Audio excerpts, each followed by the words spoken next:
नमस्कार, angel blessing चॅनलमध्ये मी आपल्या सगळ्यांचं स्वागत करते। आपल्या सगळ्यांना घटस्थापनेच्या हार्दिक शुभेच्छा। घरामध्ये कुलदेवतेचा मानसन्मान करताना कुंकुमार्चन विधी केला जातो। त्या विधीची माहिती या व्हिडिओमध्ये मी सांगणार आहे। व्हिडिओ आपल्याला आवडला असेल तर नक्की लाईक कमेंट करू शकता। चॅनलला सबस्क्राइब करा। धन्यवाद। सुरुवातीला एक चौरंग मांडून त्यावर लाल कपडा अंथरायचा आहे। तामणामध्ये तांदूळ घेऊन त्यावर आपल्या घरामध्ये असलेल्या ज्या देवी असतील तर त्यांचे फोटो किंवा टाक आणि आपल्या कुलदेवतेचा फोटो किंवा टाक त्या तांदळावर ठेवायचा आहे आणि 5 बोटांनी किंवा मधल्या 2 बोटांनी आणि अंगठ्याच्या मदतीने आपल्याला कुंकू म्हणजे कुंकुमार्चन करायचं आहे। तर सुरुवातीला आपल्याला संकल्प करावा लागणार आहे।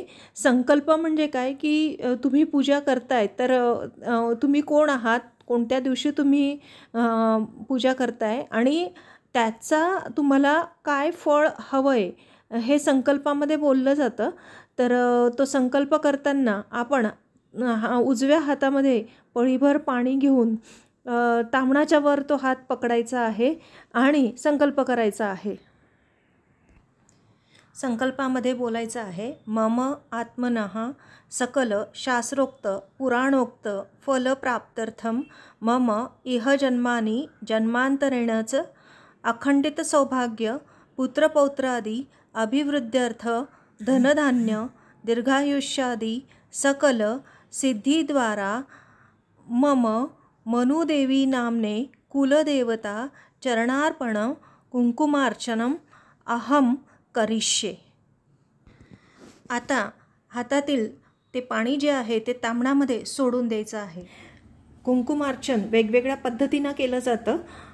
आपण श्री सूक्त न म्हणता आज सुरुवातीला 108 देवीची नावं उच्चारण करून स्वाहा किंवा नमो नमः म्हणून या जे टाक आहेत किंवा मूर्त्या आहेत त्यांच्या पायाशी आपल्याला कुंकुम अर्पण करायचं आहे।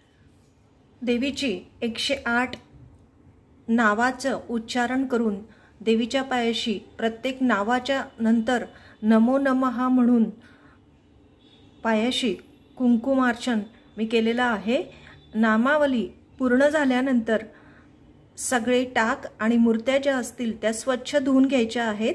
देवघरामध्ये त्यांची स्थापना करायची आहे आणि नैवेद्य दाखवून देवीची आरती करून कुंकुमार्चन प्रक्रिया समाप्त करायची आहे। कुंकुमार्चन विधीसाठी वापरलं गेलेलं हे जे कुंकू आहे ते आपण आपल्या नेहमीच्या एका डब्यामध्ये आपण कंटेनरमध्ये स्टोअर करू शकता आणि रोज गृहिणी आपल्या कपाळावर लावण्यासाठी त्याचा उपयोग करू शकता। नवरात्री आहे, नवरात्रीचे पूर्ण नवरात्र संपेपर्यंत जर कुंकुमार्चन करायचं असेल तर हेच कुंकू सगळे दिवस परत परत वापरून 108 देवीची नामावली उच्चारण करून आपण हे देवीच्या पायाशी अर्पण करून नंतर आपण आपल्या कपाळावर लावण्यासाठी हे कुंकू बाजूला काढून ठेवू शकता।